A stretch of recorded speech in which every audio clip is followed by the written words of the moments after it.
Building এর সম্পত্তি যে কোনো মুহূর্তে আজকে 1.5 বছর ধরে সংস্কারের নামে ভাঙা হয়েছিল তো কোথায়? এই সম্পত্তিটা কি বেচে দেওয়ার চক্রান্ত হচ্ছে? কাকে দেবেন? এই সম্পত্তিটা 1.5 বছর ধরে টোটাল কাজ বন্ধ। কোথায়?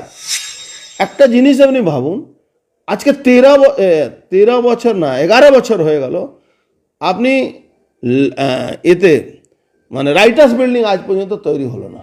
রাইটার্স বিল্ডিং আজ পর্যন্ত টাকাগুলো কোথায় গেল, কে লুট করলো?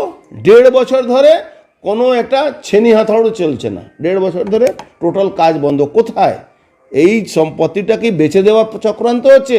কাকে দেবেন এই সম্পত্তিটা? গোয়েঙ্কাকে দেবেন, না নেওটিয়াকে দেবেন, না কোনো অন্য ব্যবসায়ীকে দেবেন? কে এই প্রশ্ন করতে পারে? কোন সম্পত্তিটা? রাইটার্স বিল্ডিং এর সম্পত্তি যে কোনো মুহূর্তে আজকে 1.5 বছর ধরে সংস্কারের নামে ভাঙা হয়েছিল তো কোথায়? নেই তো, ভাঙা। আজ কাজ হচ্ছে না, 1.5 বছর ধরে কাজ বন্ধ।